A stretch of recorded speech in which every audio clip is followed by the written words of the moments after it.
అభివృద్ధిని ఎప్పుడూ మేము స్వాగతిస్తాం. ఓకే, జగన్మోహన్ రెడ్డి గారి ఆలోచన విధానమే అది. ఓకే, మీరు చెప్పినట్ల వేల ఉద్యోగాలు వస్తాయనేది పొరపాటు. కేవలం దాంట్లో 83,000 పైచిలకు ఏదో పెట్టుబడి పెడతామంటున్నారు, 87,000 పైచిలకు. మళ్ళీ దాన్ని కేవలం 200 ఉద్యోగాలు వస్తే మిగిలిన మరి పక్కన ఉండొచ్చు కదా.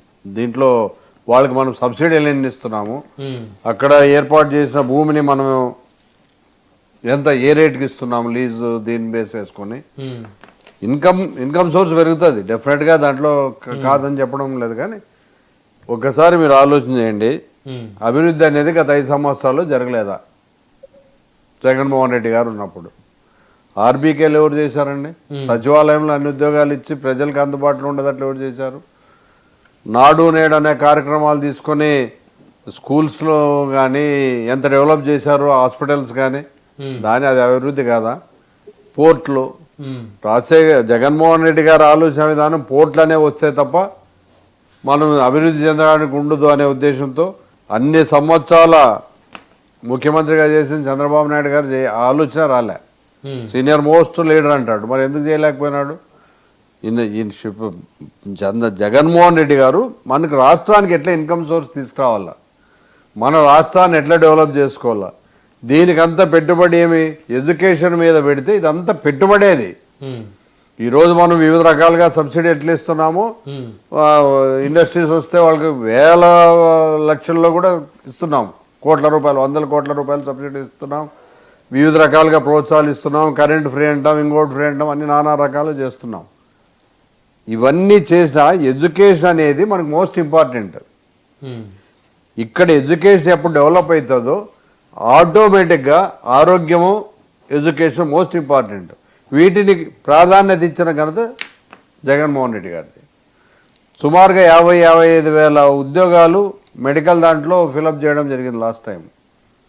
అలాగే మామూలుగా గవర్నమెంట్ స్కూల్స్లో వేకెన్సీ లేది అని పెట్టిన గతంలో ఎప్పుడైనా ఉందా? అది జగన్మోహన్ రెడ్డి వచ్చి అన్ని స్కూళ్ళు పెట్టారా? మెజార్టీ మరి గతంలో వాళ్ళు స్కూళ్ళు మూయించడం జరిగింది. కానీ జగన్మోహన్ రెడ్డి గారు వచ్చిన తర్వాత ప్రతి పిల్లవాడిని స్కూలు పంపించాలా, వీళ్ళు మధ్యలోనే ఆగకూడదు, చిన్న వయసులోనే వీళ్ళు ఆడేదానికి బదులు కూలికి పోకూడదు అని అంత అమ్మఒడైన పథకాన్ని మొదట ప్రకటిస్తే అందరూ అవహేళన చేయడం జరిగింది. అవును, రైట్. ఇప్పుడు ఇక్కడ మనం అదే మీరు ఈ టాపిక్ అంటే ఇదంతా కూడా డెవలప్మెంట్లో భాగమే కాబట్టి అమ్మఒడిని మీరు ఇంట్లో ఒక పిల్లవాడికి ఇచ్చారు మీ ప్రభుత్వంలో. ఇద్దరికి ఇచ్చారా? జగన్మోహన్ రెడ్డి గారు వీళ్ళు సరిగ్గా చెప్పు, మీరు ఒకసారి తెప్పించుకొని చూడండి. 7,500 ఒక్కొక్కరికి చెప్పాడు ఆయన. సార్ అట్లా కాదు, నేను ఉండే వాస్తవం చెప్తున్నాను. వీళ్ళు సరిగ్గా ఎన్నుకుపోయిండొచ్చు. ఎలక్షన్ల ముందు ఆయన చెప్పింది 2 పిల్లలకి ఇస్తున్నాము, అది 7,500 ప్రకారం అప్పుడు ఆయన చెప్పింది. ఇప్పుడు ఆ 15,000 మామూలుగా అది ఎట్లయిందంటే ఒకరున్నా ఇద్దరున్నా కూడా 15,000 ఇవ్వడం జరిగింది గతంలో. అది అందరూ ఏమనుకుంటున్నారు, ఒక వ్యక్తికే 15,000 ఇచ్చారనే భ్రమలో ఉన్నారు. కావాలంటే ఆ ఎలక్షన్ల ఆమె అజెండా తెప్పించుకొని చూడండి మీరు. అంటే ఒక శాసన మండలి సభ్యులు ఇప్పుడు మీరు ఇచ్చే స్టేట్మెంట్ చాలా బలమైంది కాబట్టి చెప్తున్నాను. ఎలక్షన్ల ముందు చెప్పింది అదే ఆయన. ఓకే, 2 పిల్లలకి ఇస్తాను, 7,500 15,000 ఇస్తానని చెప్పి తల్లి ఖాతాలో వేస్తారు, ఖర్చు పెట్టుకోండి. ఇప్పుడు నేను వచ్చాక అందరికి ఇస్తా అన్నాడు. ఇంట్లో ఎంతమంది చదివితే అంతమంది ఇవ్వట్లేదా? నేనే ప్రూవ్ చేస్తాను, మా ఏరియాకి వస్తే నేను ప్రూవ్ చేస్తాను, చేయకుండా ఇంత గట్టిగా చెప్పును. అంటే వాళ్ళు అర్హులు కానీ రావట్లే. ఎన్నిసార్లు ఎంఈఓ ఆఫీసులకు కన్సర్న్ దీనికో సచివాలయాలకు తిరిగినా రాలే వాళ్ళకి. ఇప్పటికీ వాళ్ళు బాధపడుతూనే ఉన్నారు, మాకు అప్పుడే బాగా వచ్చావు డైరెక్ట్గా, ఇప్పుడు రానే లేదు, మేము ఎవరిదో మా కూడా చెప్పుకోవాలి అని. కనీసం ఆలోచన ఇవ్వాలనే ఆలోచన చేసింది ఎవరు? ఇంప్లిమెంట్ చేసింది ఎవరు? నువ్వు తర్వాత ఒక్కొక్కరు 40,000 చేస్తావో, 10 మందికి చేస్తావో, ఎలక్షన్లు స్టార్ట్ డెఫినెట్ గా కదండి. ఇప్పుడు ఆరోగ్యశ్రీ ఎవరి పేరు చెప్తారు మీరు? రాజశేఖర రెడ్డి గారు దాన్ని చెప్తారు కదా. ఫీజు రియంబర్స్మెంట్ ఎవరి పేరు చెప్తారు? రాజశేఖర రెడ్డి గారు. ఇప్పుడు ఇవన్నీ అంటున్నారంటే, ఇప్పుడు మనం ఒక ఇల్లు కన్స్ట్రక్ట్ చేస్తామండి, దాంట్లో నువ్వు పోయిన తర్వాత కొన్ని మార్పులు చేర్పులు మీరు చేసుకుంటూ పోతుంటారు. ఫస్ట్ అది ఎవరు కట్టి బునాదేసి ఒక స్టేజ్కి తెచ్చినారు అనేది కదా ఇంపార్టెంట్. మీ ఫాదర్ కట్టినా నువ్వు ఇంట్లోకి పోయినావు అనుకో, నీకు ఎట్లా ఫెసిలిటీ కావాలంటే అట్లా చేసుకుంటూ పోతుంటావు. కానీ కట్టిండేది ఎవరు క్రెడిట్? మీ పెద్దలకి.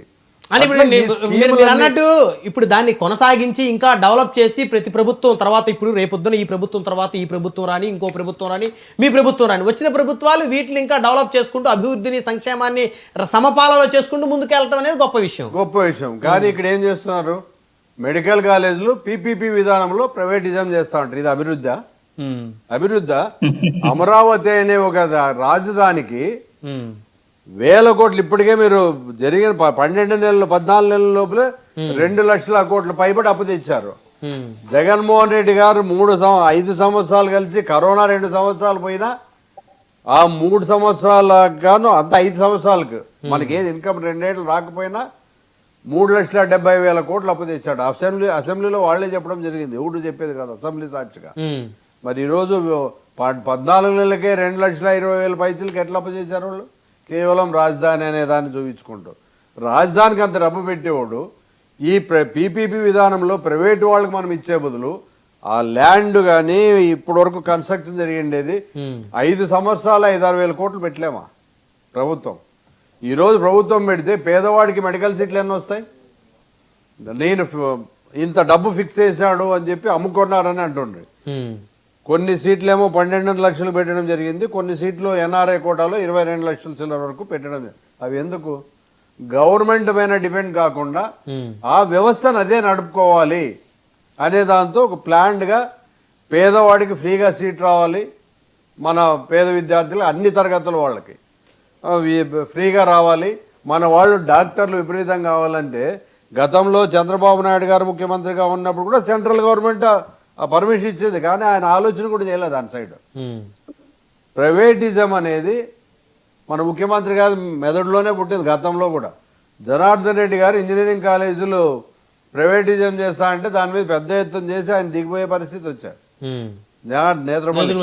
ఉమ్మడి ఆంధ్రప్రదేశ్లో ఈయన వస్తూనే మళ్ళీ వాటిని ప్రైవేట్ కాలేజెస్ పెట్టారు. అంటే ఇప్పుడు ప్రైవేటిజం అని అన్ని ప్రైవేట్ చేయాలనేది ఆయన ఆలోచన. ఆయన ఉండింటే ఆర్టీసీని గవర్నమెంట్లో కలిపే పరిస్థితి ఉండేదా? ఉండే పరిస్థితే లేదు. జగన్మోహన్ రెడ్డి గారు ఏది ఆలోచన చేసినా ఒక విజన్ ముందు పెట్టుకుని చేస్తాడు. అని ఇప్పుడు కాదు, ఒక విషయం నాకు శివరామ్ రెడ్డి గారు, చంద్రబాబు నాయుడు గారికి విజన్ ఉందా, జగన్మోహన్ రెడ్డి గారికి విజన్ ఉందా? ఇప్పుడు విజన్ ఉంటే మెడికల్ కాలేజీలు ప్రైవేటిజం చేయకూడదు కదా. మన ఆధ్వర్యంలో మనం నడపాలో, పేదవాడికి ప్రజలకు అందుబాటులో 600-700 బెడ్లు వస్తే ప్రభుత్వం తరఫున. అదే ప్రైవేట్ వాడు మన కరోనా పీరియడ్లో గవర్నమెంట్ ఉన్నాయి కాబట్టి జగన్మోహన్ రెడ్డి గారు సమర్థంగా మరణాలు భారతదేశంలోనే అత్యల్ప మరణాలు మన ఆంధ్రలో. మనం అప్పుడు ఎంత దోచుకొని తిన్నారో మీకు సిటీలో తెలుసు. ప్రైవేట్ గా కార్పొరేట్ ఇక రెమిడీసివిర్ ఇంజక్షన్లు అని రకరకాలుగా చాలా జరిగిన మాట వాస్తవం. కానీ ఏమి లేకుండా ఎలాంటి వాళ్ళకైనా మీరు వచ్చి అడ్మిట్ అయ్యి ట్రీట్మెంట్ ఇప్పించినంత ఆంధ్రాలో ఉంది. పేదవాడికి కానీ మిడిల్ క్లాస్ వాడికి కానీ ఎవరు పోయి అడ్మిట్ అయినా కరోనా వచ్చిన వాళ్ళని కాపాడుకున్న పరిస్థితి, ఖర్చు ఎక్కువ లేకోకుండా వీళ్లే భోజనాలు పెట్టి వీళ్లే మెడిసిన్స్ ఇచ్చి కాపాడిన ఘనత జగన్మోహన్ రెడ్డి గారిది కదా. అంటే అది విజన్ ఉన్న నాయకుడు కాదా? దానివల్ల మెడికల్ కాలేజీలు అన్ని పెట్టి ఇంప్లిమెంట్ చేయాలని చెప్పి ఇంత పెద్ద ఎత్తున పెడితే పీపీపీ విధానం అంటే ఏమో పీపీపీ విధానము